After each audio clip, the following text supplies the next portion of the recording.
أعوذ بالله من الشيطان الرجيم. بسم الله الرحمن الرحيم. وما أرسلنا من قبلك إلا رجالا نوحي إليهم من أهل القرى أفلم يسيروا في الأرض فينظروا كيف كان عاقبة الذين من قبلهم وَلَدَارُ الْآخِرَةِ خَيْرٌ لِّلَّذِينَ اتَّقَوْا أَفَلَا تَعْقِلُونَ۔ اور ہم نے تم سے پہلے بھی آدمیوں ہی کو رسول بنا کر بھیجا تھا جو بستیوں کے رہنے والے تھے، اور ہم نے ان پر وحی کی تھی۔ کیا یہ لوگ زمین پر چلے پھرے نہیں کہ دیکھتے کہ ان لوگوں کا انجام کیسا کچھ ہوا جو ان سے پہلے گزر چکے ہیں، اور آخرت کا گھر ان لوگوں کے لیے بہتر ہے جنہوں نے تقوی اختیار کیا۔ پھر کیا تم عقل سے کام نہ لوگے؟ سورہ یوسف کی 109 نمبر کی آیت ہے۔ اس سے گزشتہ آیت میں یہ بات آئی تھی کہ قُلْ هَٰذِهِ سَبِيلِي أَدْعُو إِلَى اللَّهِ عَلَىٰ بَصِيرَةٍ أَنَا وَمَنِ اتَّبَعَنِي کہہ کر، مطلب یہ ہے کہ نبی صلی اللہ علیہ وسلم کے ساتھ آپ کے پیرووں کو بھی دعوت کا کام سونپا گیا تھا، وہ بھی اس میں سرگرم تھے۔ گویا امت مسلمہ کو اول روز ہی سے دعوت کے کام کے لیے تیار کر دیا گیا تھا۔ یہ نہیں ہوا کہ پہلے آپ کو مکمل کر لیا گیا پھر دعوتی کام شروع کیا گیا، بلکہ دعوت کا کام ساتھ ساتھ شروع کیا گیا تھا۔ اور اس آیت میں آپ صلی اللہ علیہ وسلم کی رسالت کے تعلق سے جو لوگ شک و شبہ کرتے تھے مختلف انداز میں، اس کی نفی کی جا رہی ہے، اور کہا جا رہا ہے کہ کوئی آپ پہلے رسول نہیں ہے، بلکہ اس سے پہلے بھی ہم نے انسانوں ہی میں سے، آدمیوں ہی سے رسول بنا کر بھیجا کرتے ہیں، یہ ہمارا طریقہ ہے۔ وما ارسلنا من قبلک الا رجالا، کیونکہ وہ لوگ جو ہے یہ کہتے تھے کہ یہ انسان کیسے رسول ہو سکتا ہے، رسول تو کوئی فرشتہ ہونا چاہیے، کوئی دوسری مخلوق ہونا چاہیے، انسان کو ہم رسول کے طور پر نہیں تسلیم کر سکتے۔ تو اللہ تعالیٰ بار بار اس کے تعلق سے مختلف انداز میں وضاحت فرماتے ہیں۔ سورہ بنی اسرائیل 15ویں پارے میں بھی اس کا تذکرہ آیا۔ قُل لَوْ كَانَ فِي الْأَرْضِ مَلَائِكَةٌ يَمْشُونَ مُطْمَئِنِّينَ لَنَزَّلْنَا مِنَ السَّمَاءِ مَلَكًا رَّسُولًا، کہہ دو ان سے کہ اگر زمین پر فرشتے چلتے پھرتے رہتے بستے ہوتے تو پھر یقیناً ہم ان کے لیے ایک فرشتے ہوئی کو رسول بنا کر بھیجتے، لیکن ایسا نہیں ہے۔ زمین پر فرشتے نہیں بلکہ انسان چلتے پھرتے ہیں، تو انسانوں کی ہدایت اور رہنمائی کے لیے ایک انسان ہی مناسب تھا، اس کو رسول بنا کر بھیجا جانا۔ وما ارسلنا من قبلک الا رجالا، اور ایک بات یہاں پر جو کہی گئی کہ انسانوں میں سے اور مردوں میں سے، اللہ تعالیٰ نے ہمیشہ مردوں ہی میں سے رسول بنا کر بھیجے، کسی عورت کو کبھی نبی اور رسول نہیں بنایا گیا ہے، جمہور فقہا کا قول ہے، اور اس بات پر ان لوگوں کا اتفاق ہے، کیونکہ بعض حلقوں سے یہ بات آتی تھی کہ کچھ عورتوں کو بھی نبی بنایا گیا تھا، جیسا کہ حضرت موسیٰ علیہ السلام کی والدہ، حضرت عیسیٰ علیہ السلام کی والدہ حضرت مریم، یا حضرت ابراہیم علیہ السلام کی بیوی حضرت سارہ۔ یہ عورتوں کے تعلق سے جب ان کے تعلق سے قرآن میں یہ بات آئی کہ ان کو وحی کی گئی، یا ان سے فرشتوں نے بات کی، فرشتوں نے ان کو سلام کیا، تو یہ غلط فہمی کا شکار ہو گئے لوگ کہ شاید وہ بھی نبی تھے، لیکن وہ الگ بات ہے، وحی کرنا یا ان سے بات کرنا، وہ تو شہد کی مکھیوں کو بھی وحی کی گئی تھی، انسان تو انسان۔ تو اس لیے یہ ان کی فضیلت اور ان کا مرتبہ تو اللہ تعالیٰ کے پاس بہت بڑا ہے، وہ ان خواتین کا، لیکن کوئی بھی خاتون کو جو ہے نبی یا رسول نہیں بنایا گیا۔ اس بات سے اشارہ ملتا ہے یہاں پر کہ الا رجالا کہہ کر، یعنی صرف اور صرف مردوں ہی کو جو ہے بھیجا گیا نبی اور رسول بنا کر۔ نوحی الیہم من اہل القری، اور یہ کہ اللہ تعالیٰ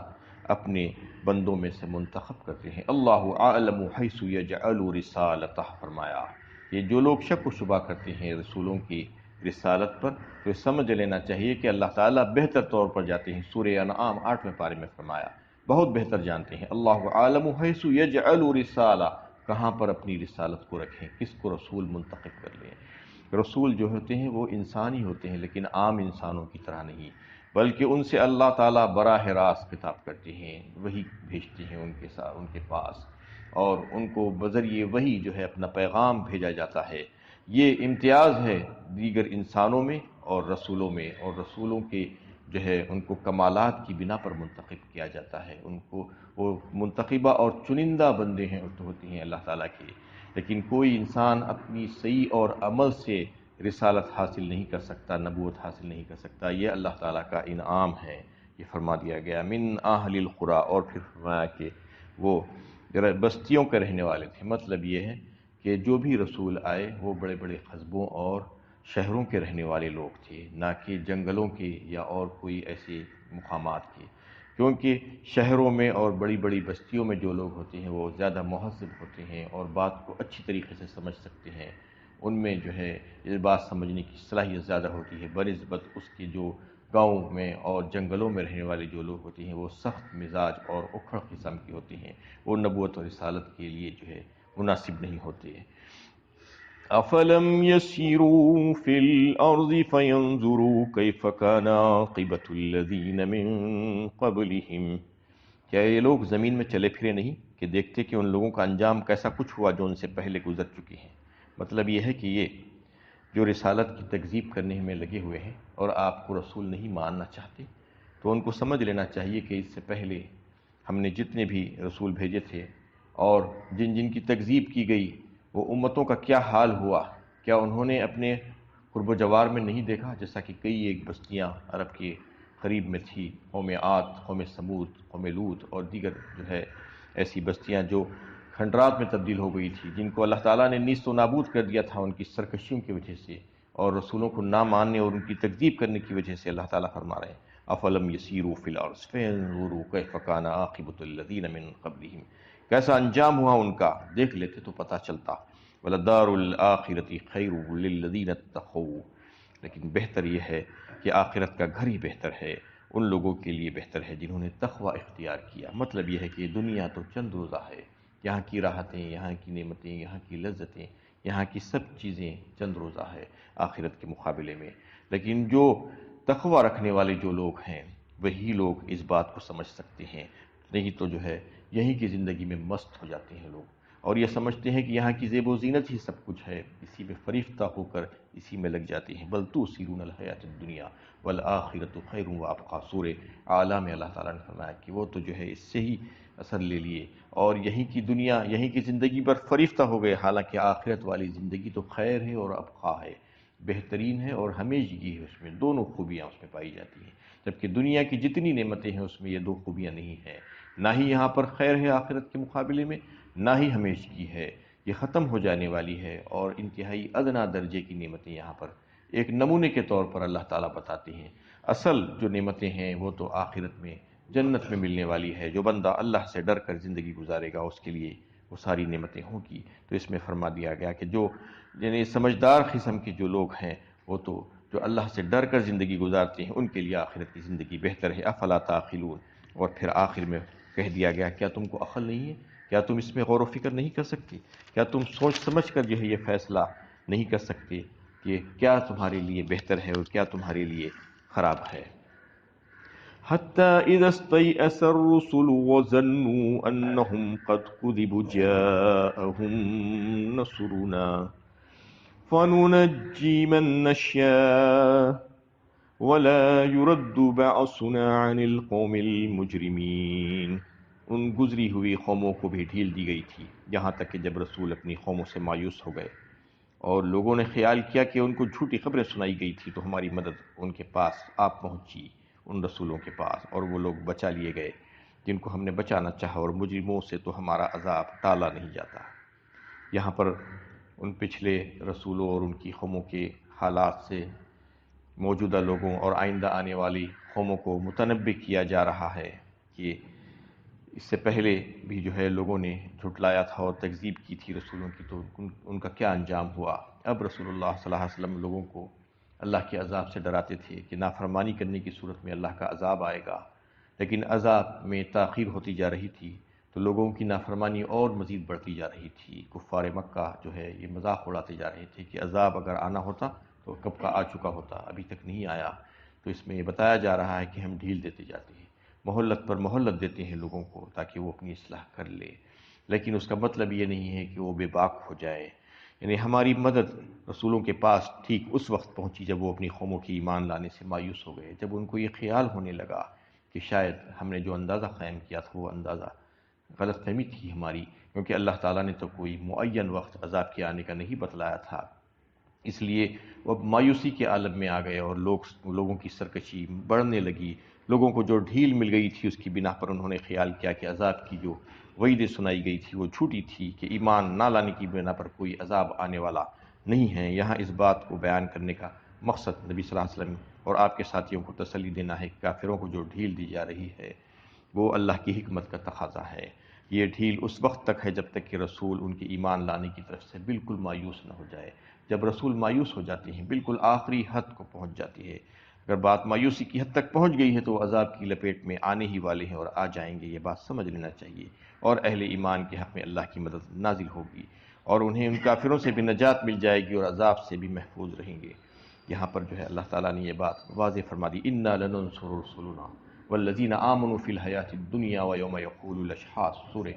مومن سورہ غافر میں جو ہے اللہ تعالیٰ نے 24ویں پارے میں یہ بات واضح فرما دی کہ یقیناً ہم جو ہے اپنے رسولوں کی مدد کریں گے، ان کی اور ان کے ایمان والے ساتھیوں کی، اس دنیا میں بھی اور اس دن بھی جب لوگ گواہی کے لیے کھڑے کیے جائیں گے۔ اور پھر جو ہے کئی ایک مقامات پر اللہ تعالیٰ نے اپنے رسولوں اور ایمان والے بندوں کی مدد کا اعلان فرمایا، کتب اللہ لأغلبن انا ورسولی، سورہ مجادلہ میں بھی جو ہے اس بات کا تعلق سے واضح کیا گیا۔ تو یہ بات ہے کہ جب رسول مایوس ہو جاتے ہیں لوگوں کی تعلق سے کہ اب یہ ماننے والے نہیں ہیں، ان کی سرکشی حد سے زیادہ ہو گئی ہے، تو پھر اس وقت عذاب آنا لازمی ہو جاتا ہے اور وہ ان مجرم قوموں کو اللہ تعالیٰ صفِ ہستی سے مٹا ڈالتے ہیں۔ لقد كان في قصصهم عبرة لأولي الألباب ما كان حديثا يفترى ولكن تصديق الذي بين يديه وتفصيل كل شيء وهدى ورحمة لقوم يؤمنون۔ یہ سب سے آخری آیت ہے سورہ یوسف کی۔ یقیناً ان کی سرگزشتوں میں دانش مندوں کے لیے بڑی عبرت ہے۔ یہ گھڑا ہوا کلام نہیں ہے بلکہ تصدیق ہے اس کتاب کی جو پہلے آ چکی ہے، اور تفصیل ہے ہر چیز کی، اور ہدایت اور رحمت ہے ایمان لانے والوں کے لیے۔ مطلب یہ ہے کہ یہ جو واقعات بیان کیے جا رہے ہیں، یہ پورا واقعہ حضرت یوسف علیہ السلام کا اور دیگر واقعات قرآن میں جو بیان ہوئے ہیں، یہ کوئی قصے کہانیاں گھڑی ہوئے کہانیاں نہیں ہیں، بلکہ اس میں جو ہے زبردست واضح و نصیحت کی باتیں ہیں، اور ان لوگوں کے لیے جو عقل رکھنے والے ہیں۔ لِأُولِي الْأَلْبَابِ فرمایا، بے عقل لوگ جو ہیں، جو بیوقوف لوگ ہیں، وہ تو اس پر سے ایسے ہی گزر جاتے ہیں، وہ تو یہ سمجھتے ہیں کہ یہ کوئی قصہ کہانی ہے، یہ ساری چیزیں، یہ کائنات جس پر چلتے پھرتے ہیں، زمین و آسمان جس سے یہ استفادہ کرتے ہیں، وہ بات بھی ان کی سمجھ میں نہیں آتی۔ اتنی ساری نشانیاں اللہ تعالیٰ نے ان کو سمجھنے کے لیے رکھی ہے، لیکن وہ سمجھنے کا ارادہ ہی نہیں کرتے ہیں تو نہیں سمجھ سکتے، چاہے وہ کتنے دانشور کہلائیں، اپنے آپ کو بڑے بڑے سورما کہلائیں، لیکن وہ یہ بات ان کے سمجھ میں نہیں آتی۔ جو عقل والے ہیں، سمجھدار لوگ ہیں، وہی بات کو سمجھ سکتے ہیں۔ ما کان حدیثا یفترا ولکن تصدیق الذی بین یدیہ، اور فرمایا گیا کہ یہ پہلی بار نہیں بلکہ ایسی چیزیں اور ایسے واقعات کا ہم نے اس سے پچھلی جو نازل شدہ جو کتابیں تھیں ہماری، توریت اور انجیل اور دیگر صحیفے، اس میں بھی اس بات کی طرف اشارہ کیا گیا تھا اور یہ باتوں کی طرف جو ہے توجہ دلائی گئی تھی، اس میں بھی یہ سارے واقعات بیان کیے گئے تھے۔ وَلَكِن تَصْدِيقَ الَّذِي بَيْنَ يَدَيْهِ وَتَفْصِيلَ كُلِّ شَيْءٍ وَهُدًى وَرَحْمَةً لِقَوْمٍ يُؤْمِنُونَ۔ اب یہ ہے کہ ساری تفصیلات اس قرآن میں لائی گئی ہے، اب پچھلی کتابیں منسوخ کر دی گئی ہیں، اب یہ کتاب قیامت تک چلنے والی ہے، اب یہ کتاب منسوخ ہونے والی نہیں ہے، اس کی حفاظت کی ذمہ داری اللہ تعالیٰ نے لے لی ہے، اور اس میں ہر وہ چیز موجود ہے جو انسانی ضروریات کے لیے ہے، ضروری ہے، اس کی تکمیل کرتی ہے، اس کے سارے جو ہے معاملات، اس کی معاشرت، اس کے اخلاق، اس کے کردار، اس کی عبادات، اس کی یعنی توحید کے معاملات اور اس کی نشانیاں، اس کی دلائل، اس کے عقائد،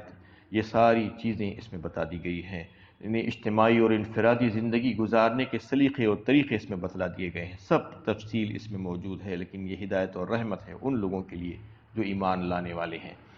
حالانکہ یہ ہدایت اور رحمت ساری انسانیت کے لیے ہے، انسانوں کے لیے بھیجا گیا ہے، لیکن جو دیگر کافر ہیں، جو ماننے سے انکار کرتے ہیں، جو اپنا منہ پھیر لیتے ہیں، ان کو اس سے کچھ فائدہ ہونے والا نہیں ہے، بلکہ فائدہ تو وہی لوگ اٹھائیں گے ھدی للمتقین،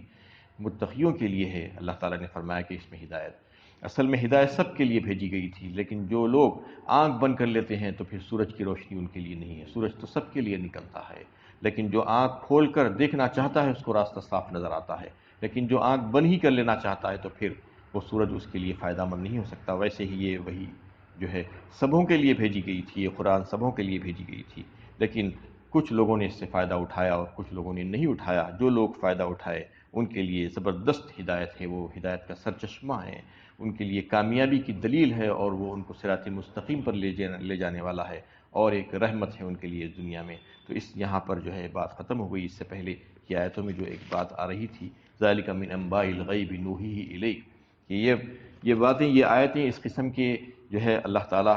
ہر وہ جگہ پر بیان کرتے ہیں جہاں جہاں پر پچھلی قوموں کے واقعات بیان ہوئے ہیں، کیونکہ یہ بتانا مقصود ہوتا ہے کہ یہ علم الغیب نہیں ہے، بلکہ علم الغیب اور علام الغیوب تو اللہ تعالیٰ ہی کی ذات ہے۔ یہ غیب کی خبریں ہیں جو ہم دیتے ہیں اللہ کے نبی صلی اللہ علیہ وسلم کو، جو اس کے ذریعے سے آپ بیان فرماتے ہیں۔ ایسے ہی کئی ایک واقعات آپ بیان فرمائیں، اللہ تعالیٰ نے آپ کو بذریعے وہی بتلایا تھا۔ سارے انبیاء کرام کے ساتھ ایسا ہی معاملہ ہوتا تھا۔ سید الانبیاء کو تو اللہ تعالیٰ نے اور زیادہ معلومات عطا فرمائی تھی اور بہت سی غیب کی خبریں بتائی تھی، جس کی وجہ سے آپ صلی اللہ علیہ وسلم نے نہ صرف وہ باتیں بتائی بلکہ آئندہ پیش ہونے والی پیشین گوئیاں، مستقبل میں ہونے والے حالات کی، یعنی بے شمار حالات کا تذکرہ آپ نے فرمایا کہ کہاں کب کیا کیا ہوگا، قیامت، قرب قیامت کی نشانیاں، ایسے کئی ایک چیزیں جو لفظ بلفظ صحیح ہوتی جا رہی ہیں۔ یہ اس وجہ سے تھا کہ اللہ تعالیٰ نے آپ کو جو ہے غیب کی خبروں کے ذریعے سے یہ بات بتا دی تھی، اور آپ امت کو یہ باتیں بتائے تھے۔ تو یہاں یہ صورت مکمل ہوئی، اور اس میں اللہ تعالیٰ نے بالکل آخری میں یہی فرما دیا کہ یہ ہدایت اور رحمت ان لوگوں کے لیے ہے جو سمجھنا چاہتے ہیں، جو عقل سے کام لیتے ہیں۔ یہ سارے واقعات جو ہے یہ کہانی قصہ نہ سمجھیں، بلکہ اس سے زبردست عبرت اور نصیحت حاصل کریں، جیسا کہ کئی ایک احکامات، بے شمار احکامات آپ کے سامنے اس میں سے نکال کر پیش کیے گئے، جو مسائل جو روزمرہ کی زندگی میں جو ہمارے لیے پیش آتے ہیں، اس ہمارے لیے ہدایت تھی۔ تو اس میں اس کو سمجھ کر اس پر عمل کرنے والا فائدے میں رہے گا، وہی عقل مند ہے اللہ کی نظر میں، اسی کو ہدایت ملے گی اور اسی کے لیے رحمت ہے۔ اللہ تعالیٰ سے دعا ہے کہ اللہ تعالیٰ ہم کو صحیح طور پر قرآن کو سمجھ کر زندگی گزارنے والا بنا دے، صحیح علم و عمل کی توفیق عطا فرمائے۔ وآخر دعوانا ان الحمد للہ۔